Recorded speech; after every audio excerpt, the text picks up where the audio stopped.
look that number up because it's hard for me to keep up with, because every year that they're making budget cuts, that number gets smaller and smaller. So it could be below $6,000 this year. That is the base funding level for all schools, all students. Doesn't mean we get it all here to spend. It just means that's how much is allocated to the district.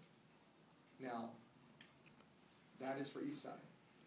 There are schools not far from here that get $10,000 or $11,000 per student.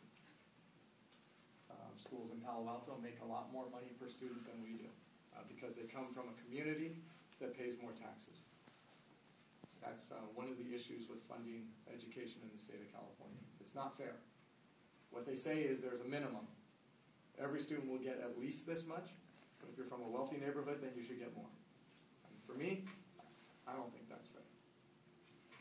I guess if you live in a wealthy neighborhood, you pay more taxes, maybe you feel like you should get more for what you pay for. I would disagree, but that's probably yours. Yes? What was the income from 2008 and 2009, and has it dropped? How much has it dropped? The income at the district level has dropped tremendously. Because if you think about, if I said, hey, we went from $6,500 to $5,800 per student, you could say, oh, that's $700 per student. But when you multiply it times 24,000 students in the district, I know in the district we are looking at next year $19 million in cuts that need to be made. And in addition to what we've already cut. In addition to, I think we made $14 million last year, and I think we made $8 million the year before. I think it was 8, 14, and 20. The reason we only made $14 million in cuts last year was because we got a bunch of money from the stimulus package from Obama that said, okay, we don't have to cut 25, we can only cut 14. But then you get to this year, and there's no stimulus money, and we're going to have to make those cuts again. Or, like I said in the beginning, or find ways to raise revenues. We either raise money, or we make the cuts. It's the same thing that's happening at the state. Did that answer it?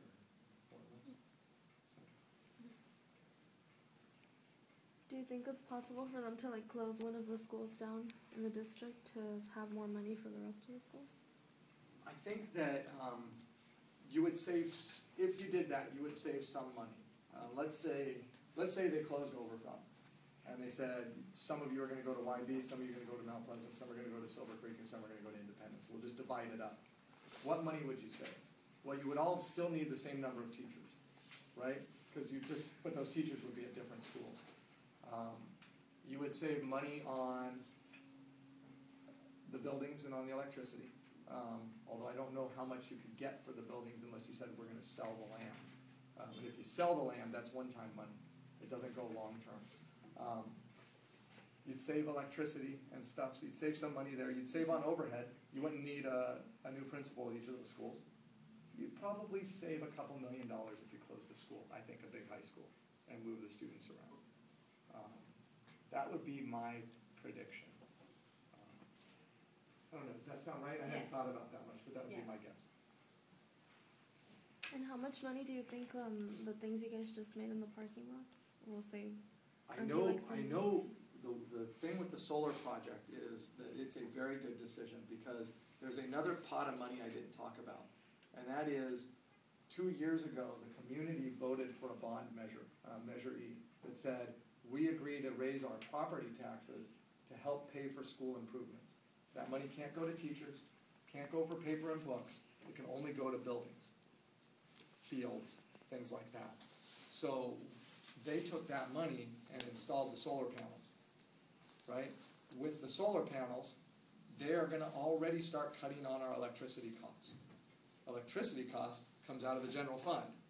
So every year that they save money, that money goes into an account where we can buy teachers and can buy books and can buy materials. So it comes out of the facilities account.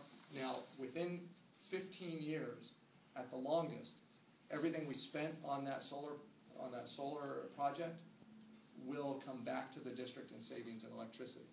So it takes 15 years to pay it off.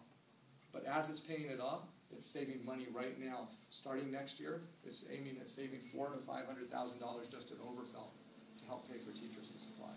We won't get that. I won't get that money. School site council won't get that money, but the district will get that money. Do you get a percentage? No. No, it'll go into the district. And I think that there are 5 schools that are doing it in the district, and they're looking at, on the next board, I think on Thursday night, which is our next school board meeting, they're looking at doing all the other schools so that we could end up saving all of that money. Santa Teresa was the first school to finish and to go online, and since they went online last week, they haven't spent a penny in electricity from PG&E.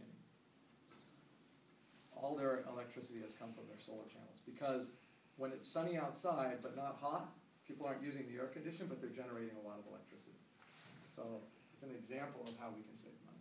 It was a good investment in my mind.